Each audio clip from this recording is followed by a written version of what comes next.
Hello and welcome to another Watercolour Wednesday with me, Rebecca Jarman. Welcome to the show, and if you're new here, I'm glad to see you. If you're returning, then it's great to have you back. I really appreciate you being here. In today's class, we're going to paint this lovely yellow flowers and butterfly watercolour painting using a variegated background wash and lots of glazing techniques for the flower details as well. So if you're a beginner, this particular class may not be suitable for you.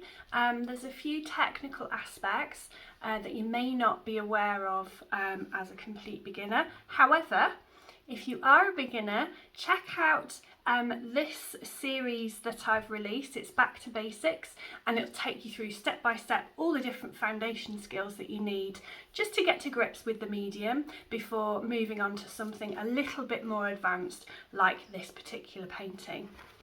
So just to let you know that you'll find below this video in the description box a link to the PDF reference image for this particular class. So print that off at home, trace your image, and we'll get started.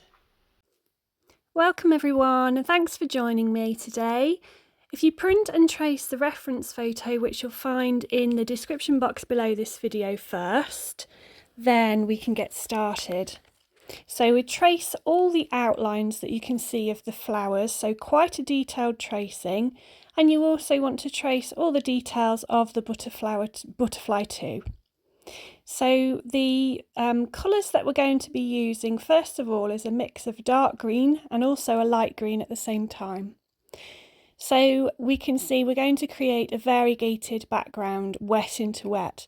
So we're using cadmium yellow and ultramarine blue to make our two mixes. First of all, start by popping down some water in your palette. So you're going to mix up enough paint to fill the background of the image. So we start with the cadmium yellow and pop that down in both of the patches of water. And first of all, we're going to create the light green. So clean off your brush before going into the ultramarine blue. You don't want to contaminate your paint in the palette. So pick up some of that ultramarine blue and pop it into one of your yellow patches of paint. So this is going to be the light green, and as you can see, it's just taken a couple of applications of that blue ultramarine to change that yellow to a nice pale green colour. And then we're going to look at mixing the darker green that we're going to use. This time you're going to need a lot more blue to create the darker colour. Make sure you thoroughly mix the paint in the palette. And when you're happy that you've got a dark enough green, then we can get started. So I'm just adding a bit more blue there to make sure it's dark enough.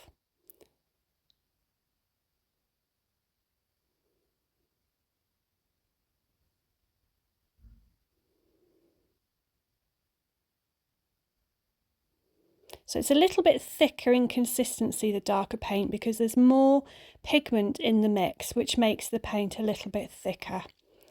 So our dark green, it's nice, it's got a sort of a blue tint to it, which is nice. And then the lighter green, which is sort of like an apple olive green. So first of all, you're going to wet the background with a large brush, needing to take care around the butterfly shape there. So make sure you've got a nice even coverage of water. You don't want any puddles. So spread that water out. And then you want to go in with the dark green that you've mixed. So you can see that the paint wants to blend or merge with the water on the surface. So it creates these sort of very soft brush strokes. So we're starting in that top left corner, and I'm going to bring some green further along the painting. You don't want to take the paint any further than the water that you've just applied to the paper. If you do, you'll get hard lines and this will spoil that variegated wash. Once you're happy, you can go in with a light green that you've mixed. So this should blend nicely to create that variegated wash in the background. Because the two paints are wet, they'll blend together and they'll create sort of soft edges where they join and they meet on the paper. So we're going to have a sort of a blurry background. Out of focus is what we're after. Because obviously the main focus of this painting is the flowers and the butterfly.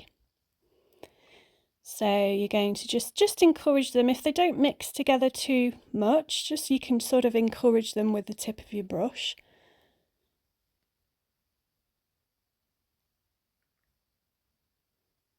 And then just take care painting up to the edges of both the flowers and the butterfly.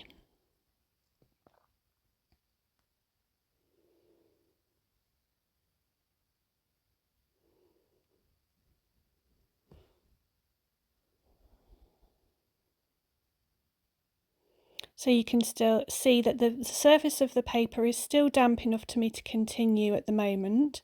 But if you find that your paper is drying, just wet it a little with some water and then continue.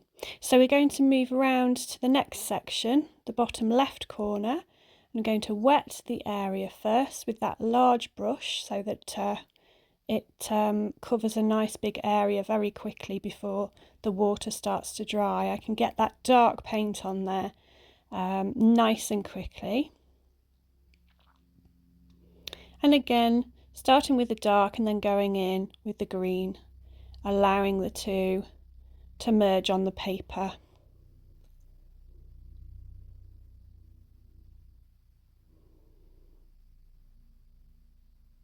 And I'm going to continue around the painting in exactly the same way. Have a look at your reference image as a guide and see where those lighter areas are. Ignore the stems and the leaves underneath the flowers because they're quite dark, so you can paint directly on top of those without worrying too much. So you can see I'm painting over those stems with the dark green colour.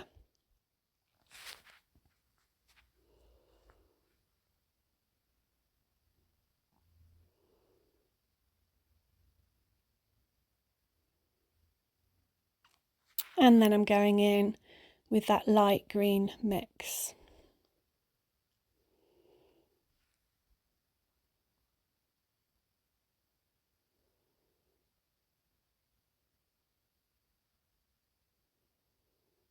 So painting wet into wet is always a really nice option for a background. You can create these softened, blurry kind of scenes. It doesn't take too much of the focus away from your main subject. And it's fairly simple to do. You just have to make sure that your paper is wet enough when you're applying the paint.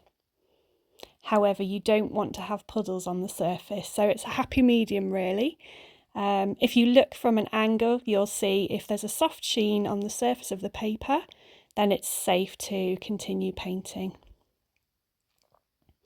So that has dried now, and unfortunately I lost some of my traced lines. I couldn't quite see those stems, so I'm just going over with a HB pencil to sharpen up those lines and so that I can sort of paint those without too much difficulty.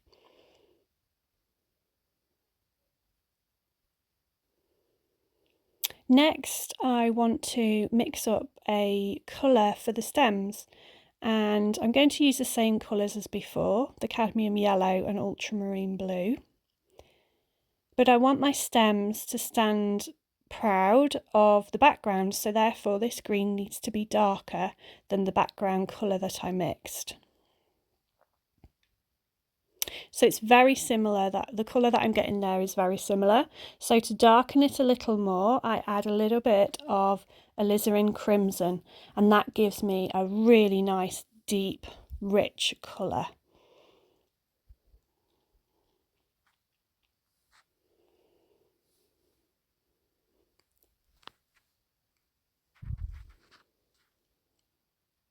So I'm applying that dark colour onto dry paper now, because this is much more detailed and we can get a nice sharp edge to that shape.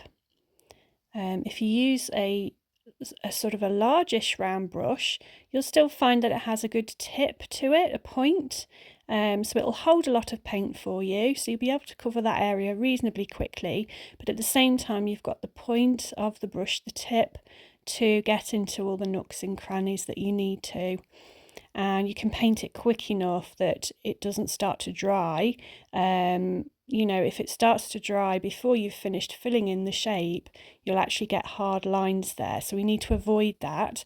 So by using a slightly larger brush to do this, just large enough that you're comfortable with, you can control where your paint lands and you shouldn't get into a mess.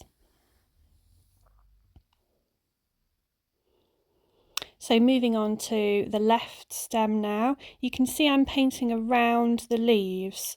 So I'm going to apply paint to the leaves at a slightly later time so that these stems are dry before I do that. So exactly the same again, painting on dry paper, taking my time at the edges, make sure it's nice and accurate.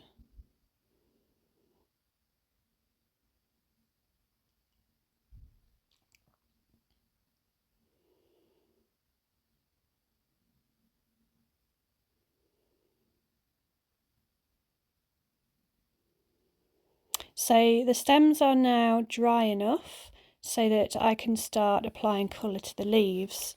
So we want a slightly different colour so that we can distinguish the two different objects. So I'm just mixing some of my light green into that dark green colour that I'd mixed. So we're just changing the tint of it slightly.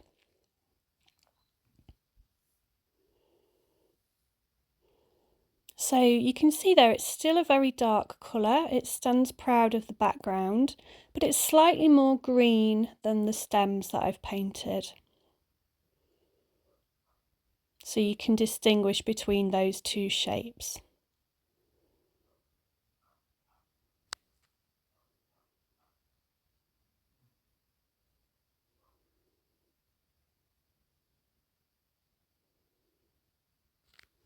So you continue painting those leaves on the dry paper, just filling out those shapes. I'm using the same size brush as I was before. It's a number 8 round. It has a nice tip to it. And it holds a good amount of paint, which saves me going back to my palette and reapplying paint every couple of seconds. So if you were to use a much smaller brush, you'd soon find that you use all the paint that's on the bristles and you have to keep reloading your brush all the time. If you use a slightly larger brush with a good tip, then you'll be able to cover a much larger area before having to reapply the paint from your palette.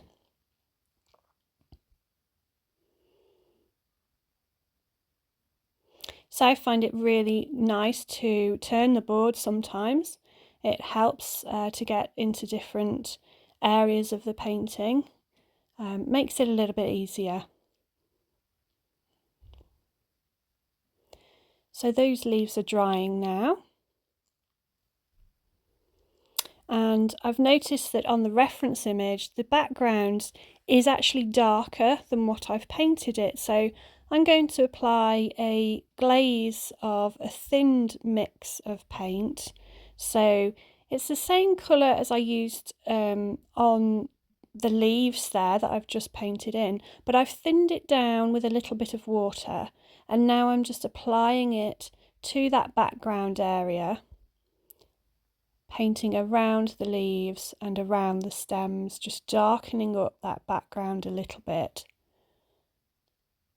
And this is what we call a glaze.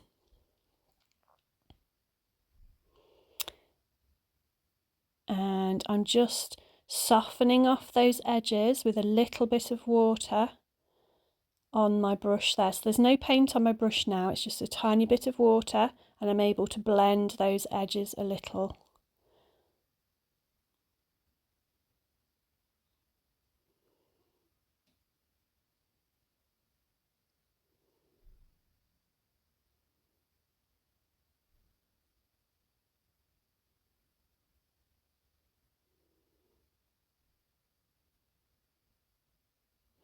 And I'm going to go and continue to do that in the rest of that sort of bottom right corner, applying that glaze. So I was just dabbing out a little bit of water there with a tissue. I'd flooded the paper with a little bit too much water, so a bit of a tissue dab just removes that. It also adds a tiny bit of texture as well. So popping down that glaze colour, it's a thin mix of green, straight over the top on dry paper. And then I'm dotting down a little bit of water on top there as well, just to create some little bits of texture and interest in the bottom. So that those little dabs of water over the top of the glaze create what we call watercolour blooms. Now you don't have to do that if you don't want to. I just quite like the texture that it creates in that dark corner there. So I'm just blending out that last bit of glaze and adding a few spots of water. So looking back at the reference image again, we need to do a background wash, if you like, across all of those flowers. So we're going to use cadmium red and cadmium yellow to create a pale orange colour. So cadmium yellow going in there. And then a spot of cadmium red. So we don't want it to be too orange, just slightly orange. It's quite a thin mix. The white of the paper will still show through. And here I'm just mixing up some clean cadmium yellow as well. So there's my cadmium yellow. And that's the orange that I've just mixed. So to begin with, we'll actually just use the yellow on its own, just to put a wash across all of those flowers. So we're doing this quite quickly with a large brush, so I'm able to do it wet on dry. But if you are a complete beginner and still a little bit nervous of getting lines in across your wash, you may well want to just apply a little bit of water before you pop this paint down. That way it'll give you longer to apply the paint and fill that shape before it starts to dry and create hard lines. So I'm just filling out that flower with just the cadmium yellow, so nothing special. It just gives us a base, something to work on. So I'm going to do exactly the same across the centre flower now. Just being careful at that edge where it sort of overlaps the left-hand flower. And just filling that in quite quickly. Obviously I've sped this video up, so I'm not that fast at painting. I didn't want this video to be too long for you guys, but I am filling it out reasonably quickly. This is possibly at 4 times the normal speed that I would be painting naturally. And there you can see I've completed the 3 flowers. So now I'm going across and doing exactly the same with the same mix of yellow over the butterfly there. So again, it gives us that nice base to work on top of. Exactly the same with dry paper. So we're working wet on dry. So now that's had a chance to dry, we're going to be looking at adding some more detail to the flowers because at the moment they're very flat. I'm using 2 brushes. One is a size 8 and one is a size 6. And I'm just damping down one petal, so we're focusing on one petal at a time here. So the painting is being slowed down a lot. You know what to take your time and focus on details now. So I've just taken a little bit of time to wet that one petal first, and now I'm adding some of the orange. So that was the mix of cadmium yellow and cadmium red. So you can see, because I've wet the paper, I'm just dotting in some of that orange and it's splaying into that damp paper and giving us a nice natural blend without having to do too much work. And if you look at your reference image, the petal here is darker on this right hand side, so I'm adding more of the orange paint to that section of the petal. So you need to use your observational skills now too.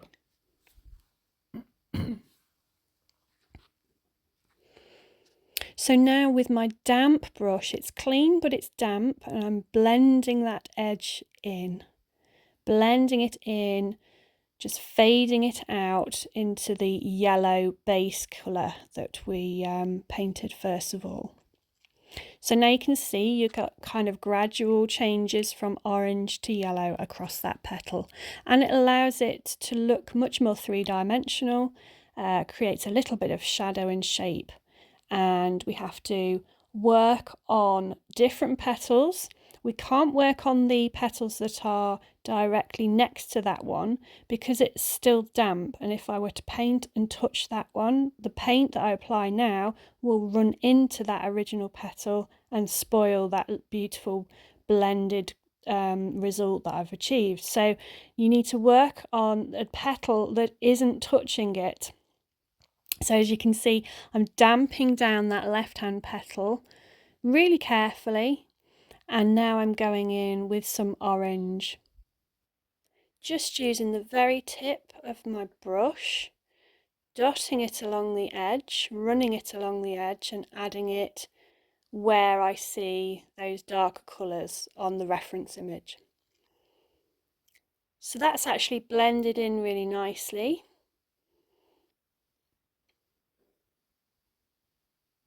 And then I'm just going to lift a little bit of that orange out because it's run slightly too far.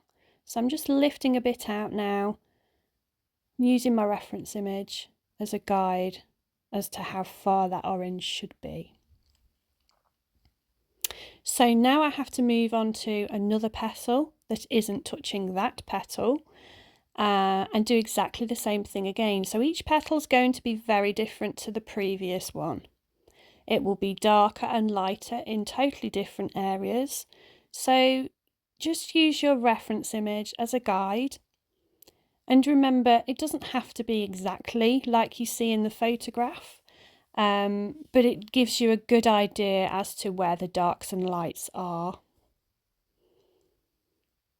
So I'm painting a glaze of yellow over the top of this particular petal because there isn't any orange tones in it. So, however, the original yellow base coat, if you like, that we put down first isn't dark enough. So therefore it just needed another coat of yellow on the top.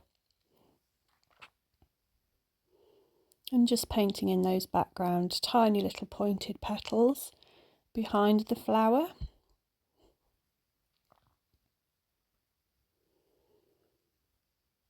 And I'm going in with a yellow glaze on the next petal along.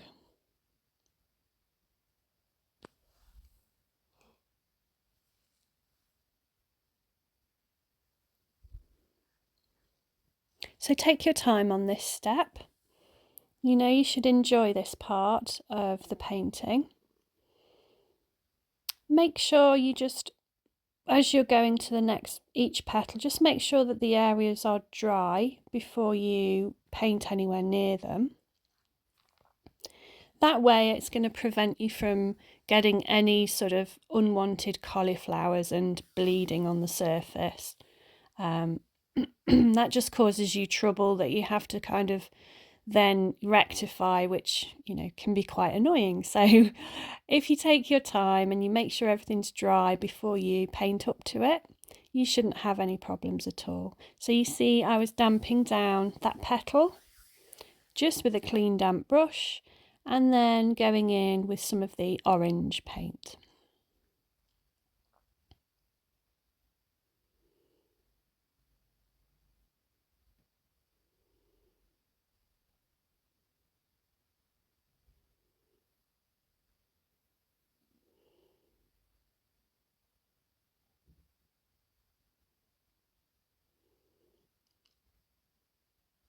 So I'm just applying the orange paint where I think it needs to be.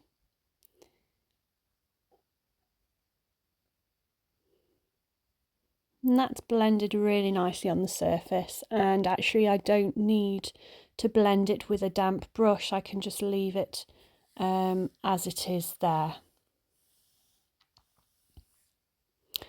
So moving on to the next flower, because I need all those outer petals to be dry before I do the centre. So I'm moving across to the other flower now and doing exactly the same thing, damping each petal first, applying some of the orange paint where it needs to go, and then if necessary blending out with a damp brush.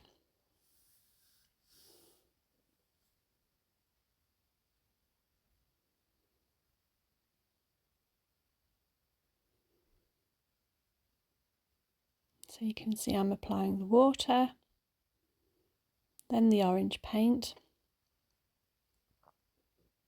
So after one or two petals, you'll get the hang of this. Sometimes you don't need to apply as much of the orange paint. Other times you might find that you just need to apply some more yellow paint just to darken the yellow colour.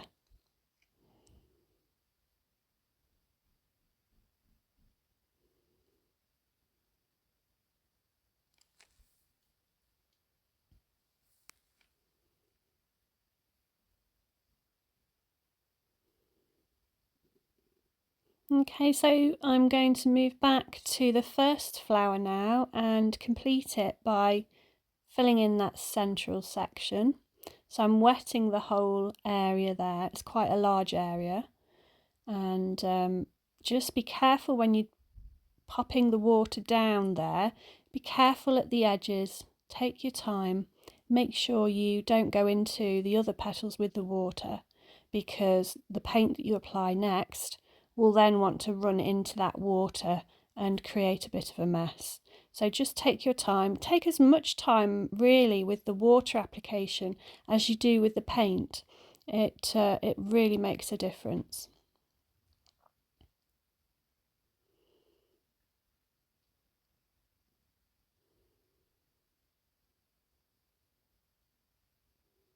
If you're gentle when you're applying the water with the damp brush, you won't disturb that underlayer of yellow. So you're just putting gentle pressure on the surface. You're not disturbing the paint that's beneath.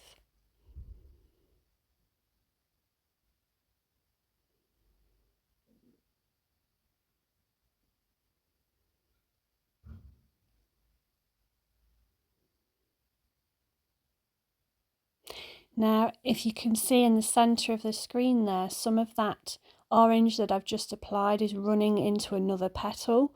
So that previous petal must still have been slightly damp. So this is what I was talking about. So I've got a little bit there of a cauliflower occurring. It's bleeding into a shape that I didn't want it to. So I've had to just dab it out with a tissue. There's nothing I can do now. I need to let it dry completely, and then I'll go back and rectify that mistake a little bit later on. So if you join the video, guys, like and share and subscribe and help me reach more people and teach more watercolour painting techniques. Remember, I produce a video every Wednesday on Watercolour Wednesday, and I'd really appreciate it if you could subscribe to my channel. And if you hit the bell button, the bell icon too, you'll get a notification each time I upload a new video. So now I'm applying further glazes to the petals. So this petal that I'm working on now wasn't quite dark enough with that one layer of orange paint. So I've gone in with another little layer over the top to darken it up. and I've just touched up that little mistake that I made earlier. Now here you can see off camera I added a much darker orange to really pull out the details and the shapes.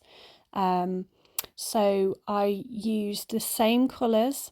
It was the cadmium yellow and cadmium red, but this time creating a much darker orange, so a lot more red in there than there was before. So to carry on, I'm going to be turning my board to make it easier for me to paint in these different sections, and I'm going to be painting the sort of the details, if you like. So I'm damping this petal, and on this particular petal you can see sort of veins, and I'm taking some of that dark orange paint that I've just mixed, and I'm going to pull those veins across the surface using the very tip of my brush, hardly any pressure at all, to create those very fine vein lines.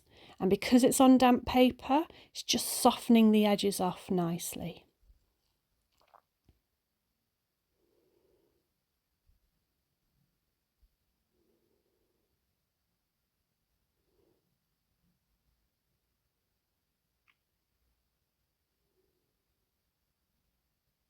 So I'm just damping this petal now, little bit of water, and then taking some of that really dark orange and pulling some of it up that petal to create the shade that I want and the detail that I want.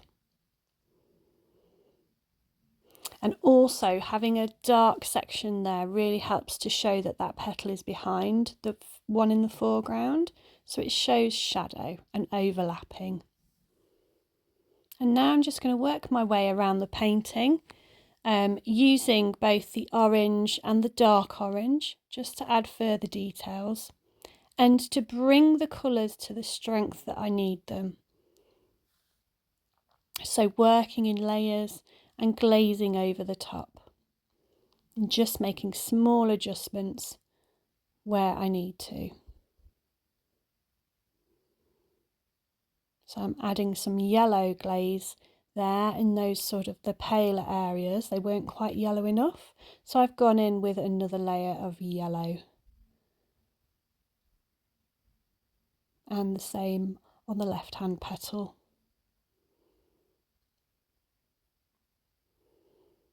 So you still need to be careful as to where you're applying the water. You want to make sure you're being accurate with that, and then continue applying the glazes over the top. So you can see now that the forms are really starting to stand out much better. We've got great contrast between light and dark, and that helps to sculpt the shape.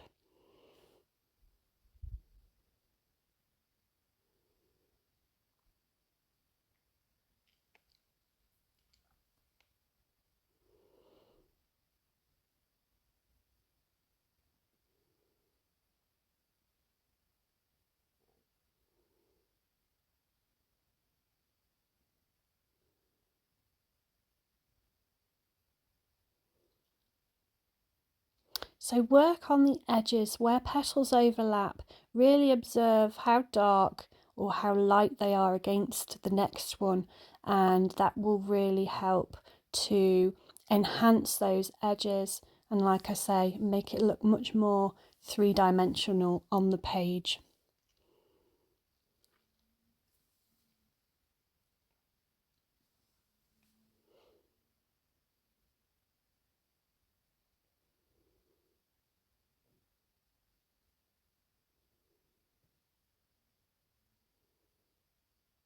So you can see how a detailed tracing has been very useful for this painting. You really did need the outline of every individual petal. I think I'd have been quite confused if I was trying to paint the petals in without having those guidelines. So the tracing in this particular painting is very important.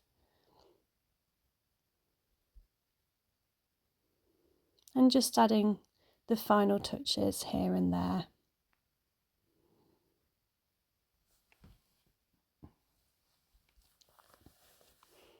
So it really helps if you stand back from your painting too and just observe it a little bit. It helps things to stand out. You might find that a particular area isn't dark enough or it isn't light enough against another area. And if you stand back a little bit, it'll become quite obvious to you. So you can see I'm turning my board to make accessing these particular areas a little bit easier. And I'm strengthening those darks and then blending them out.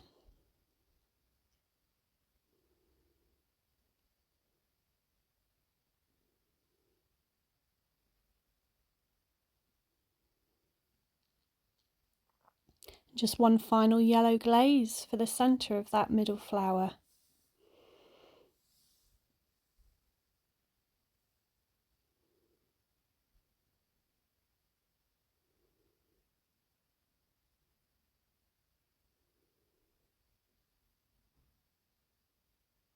So we need to look at the right hand bud next, and we're going to apply the light green that we mixed at the very start of the painting, and use your reference image as a guide, and then add in those little shadows at the bottom of that flower bud, and it really again enhances the shape.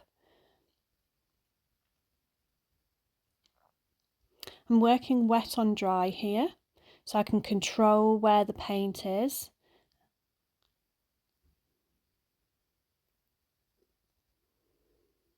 And now I'm just taking that damp brush, it's clean but it's damp, and I'm just blending that out a little to stop it from being quite so hard. The edges are a little bit hard, so just blending that a little bit.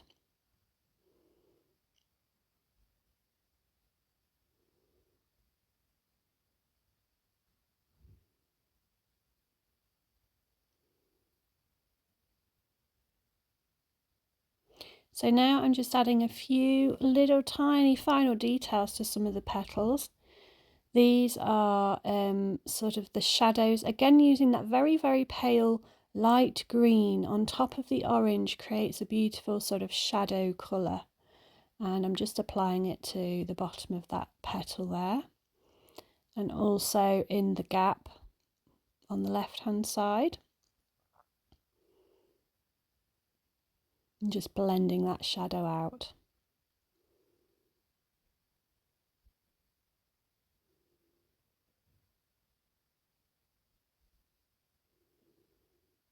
So there's a little bit of a shadow on the tip of that bottom petal, and just pulling that up, it sort of shows the little veins off the tip and a shaded edge.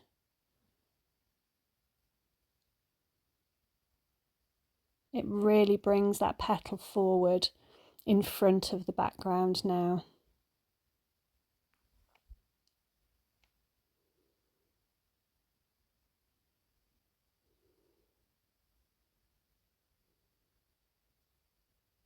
So just to let you guys know, you can find me on Facebook. It's Rebecca Jarman Artist, and I also have a private members group there, the class members group. So if you're interested, you can join me there, and you can see what my students are up to each week in our weekly watercolour classes.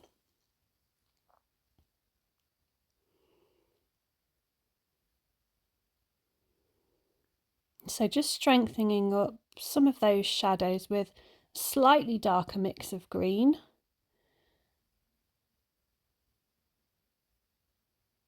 So these really are the finishing details that we're applying now. It helps bring the painting to life. It makes all the difference. The finishing touches really, really make all the difference. So we're using a burnt sienna and ultramarine blue mixed together to create a really dark brown.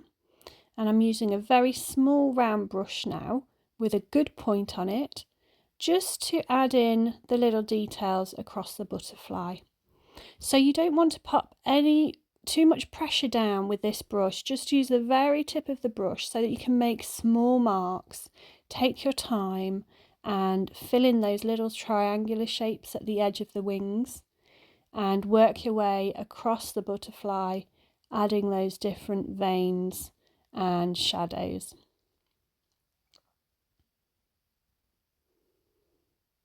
Again, turn your board if you find it easier.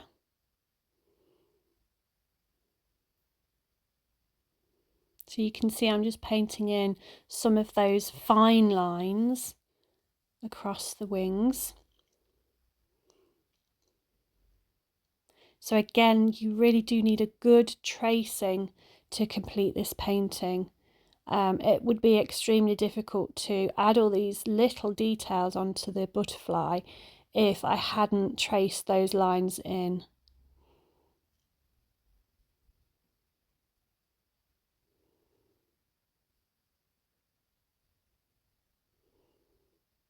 Drag the brush towards you when you're doing your lines. You'll find it much easier to create a fine mark if you do that.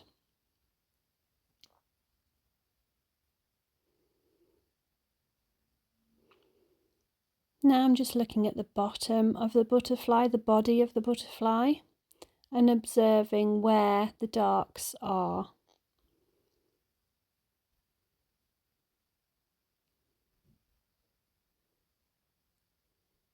And trying to create a little bit of a texture there on his body. Extremely light pressure when you come to paint the antenna.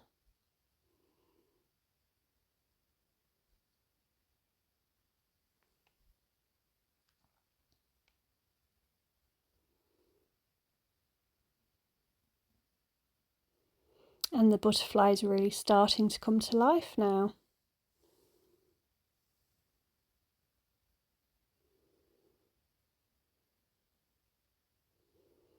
So now I'm going into the orange paint, the paler orange paint, and adding a bit of a glaze to the bottom of his wings where I can see there's sort of that orange glow. This really makes quite a difference to the overall finishing look of the butterfly.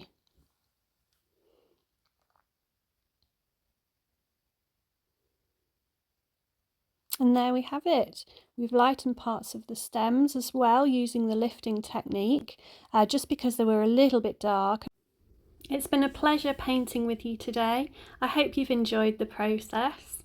Check out this next video. I think you'll enjoy this one just as much as I did too. See you next week for another class.